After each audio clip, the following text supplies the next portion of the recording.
Hello, YouTube brothers and sisters. Rick Boyardi from Rick Boyardi World Builder YouTube channel dedicated to personal development and global transformation. Just wanted to point out Walden Pond here, which is an appropriate setting for today's message, which is to take nature walks to relieve depression. Let's talk. Thanks.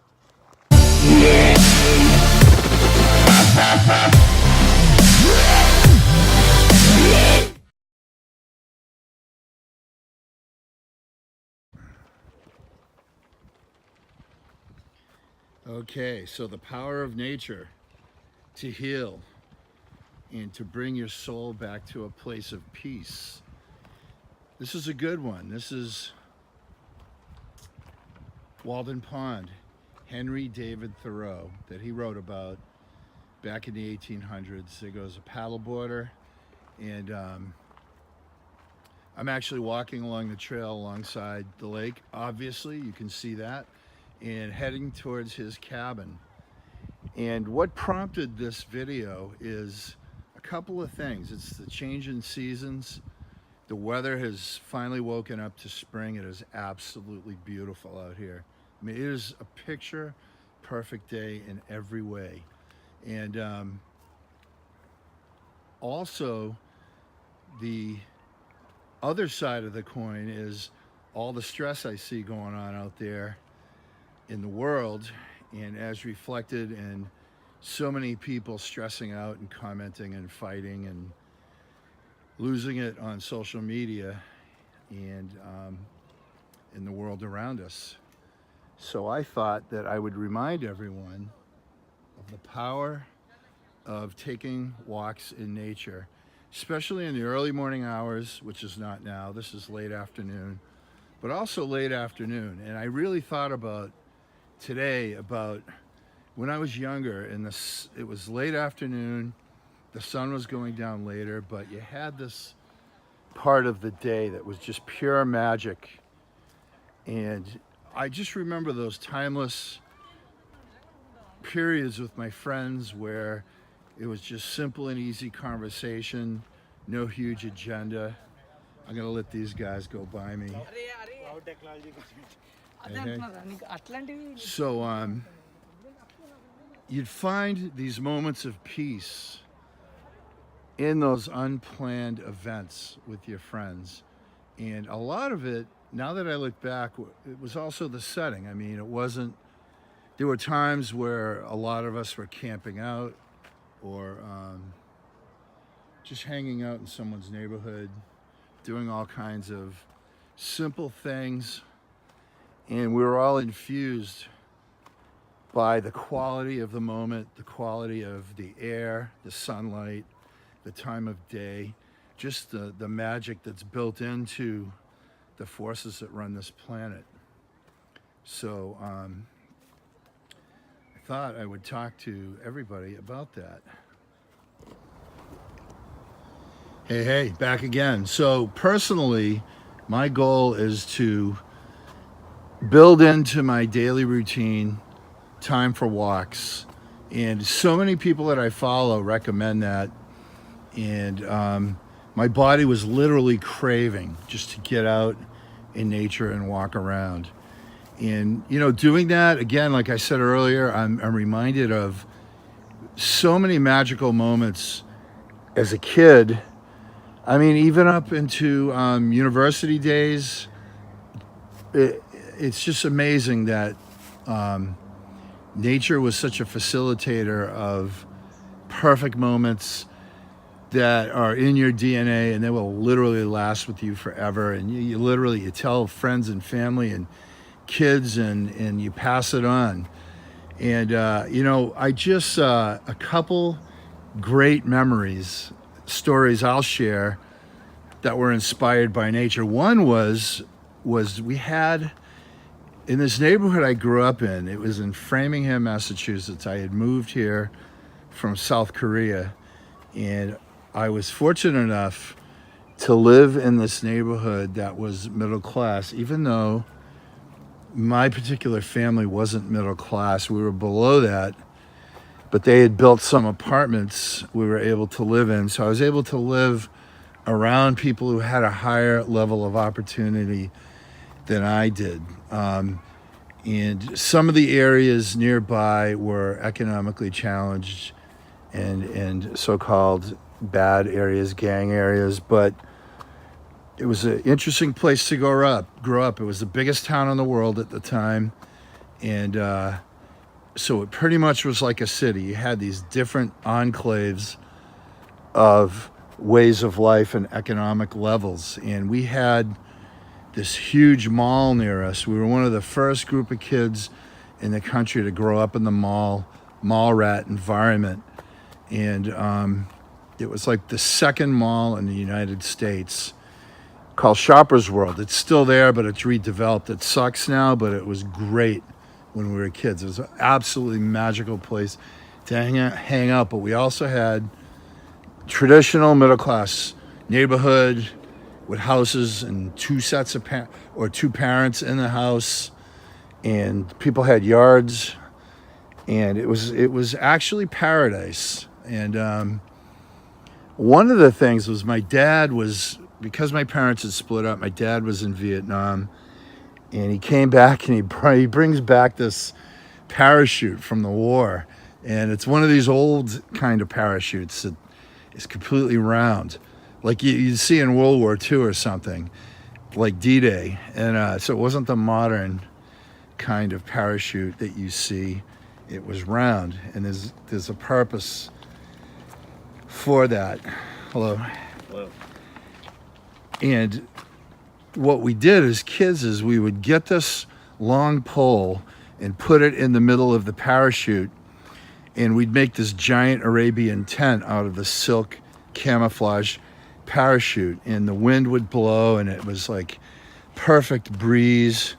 And we started camping out in the thing. And back then, at first we were all young enough so that like the boys and girls in the neighborhood, we would all camp out together, and the parents, they were comfortable with us doing that because we were near their house. They thought, well, we can't get into too much mischief. Hello. Get some more people here. Hi. Hello. So, there was truth to the fact that we couldn't get in much trouble at that age, but our parents underestimated our ability to think of things to do off the grid that our parents would necessarily approve of. And one of those is, we're coming into our teen years, and all of a sudden, we're sleeping in a tent with a bunch of girls in the neighborhood, and one thing leads to another, and next thing you know, it's gone from these innocent little kids, like the kids you saw in the movie E.T., to Dazed and Confused type kids. But looking back now, all of it was unbelievably innocent. And we're all of us, the ones that are still here, a few have died, but the bulk of us are still here and hanging out together. So that particular parachute was the catalyst in nature for us to have these moments of just timeless beauty, just these long conversations at night. And we'd sneak out and roam the neighborhoods in the middle of the night, and it was quiet. It was unbelievable. So that's one story. The other is another nature story. Was my friends and I, we would go camping. We would go up into Maine to a place called Moosehead Lake, super far off the grid. And, like a lot of times people fly these planes that land in water just to get there, those seaplane kind of things. And, very, very remote, 12 hours to get there. And we would go on these camping and canoe trips around Moosehead Lake, which is absolutely huge. And one of the things I thought about was we had this, first time we were there, we heard this rumor of this cliff face called Mount Kineo. that was a 1,700-foot sheer cliff face on this island out in the lake, kind of like Kong Island. And so we schemed all day. And when the adults that brought us there went to sleep, we took the canoes and we paddled around. And the first two to do it was me and this other guy, Mark. And we went around at night. And we come around the bend, and there it is. It's like something out of Thor or Norway, a 13th Warrior, is this sheer cliff face rising out of the water.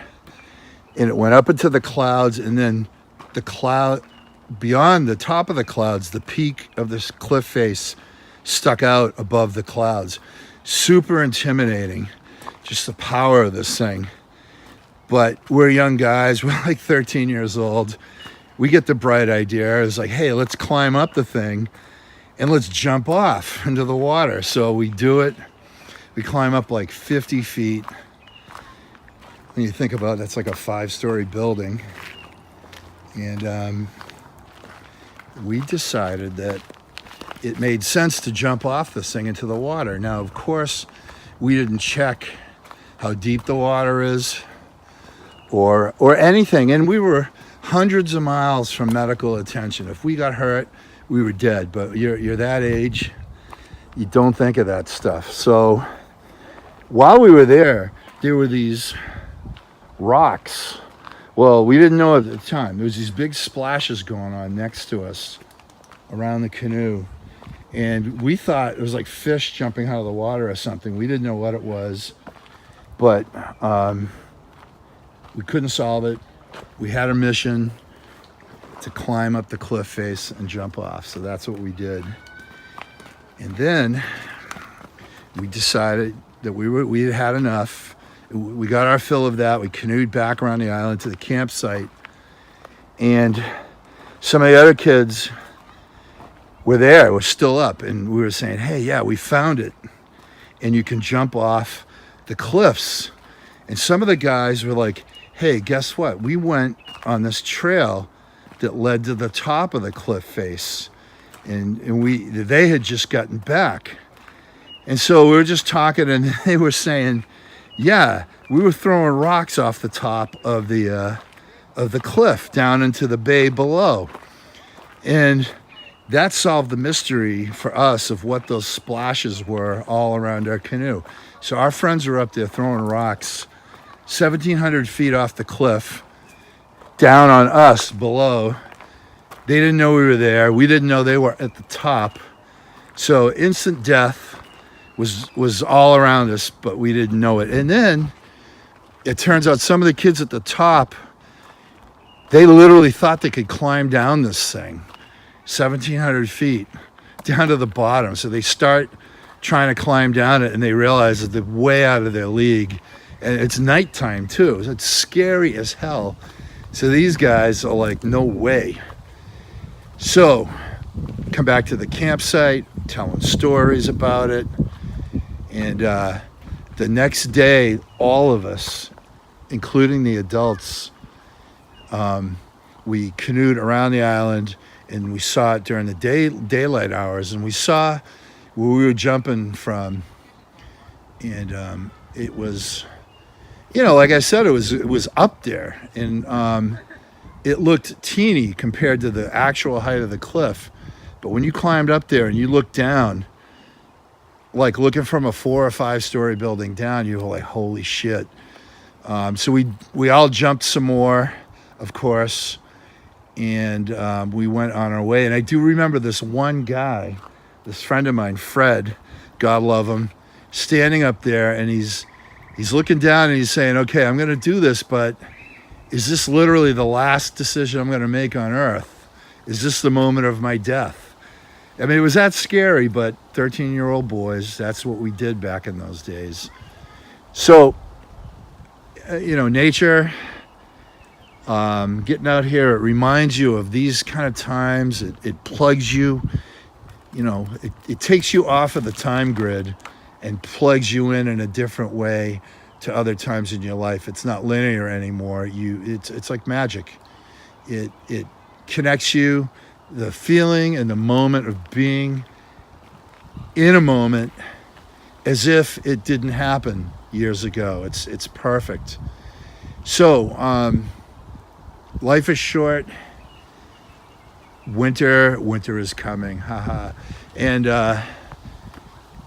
get out there, take some walks, get unplugged from watch my video or listen to it maybe while you're walking, but get unplugged from the matrix, from all this stuff. Get out here in nature, take advantage of it. That's my lesson for today. Personal development. Of course, you improve your life, it improves the world. Global transformation. Peace and love, all of you. I'll see you soon. Take care.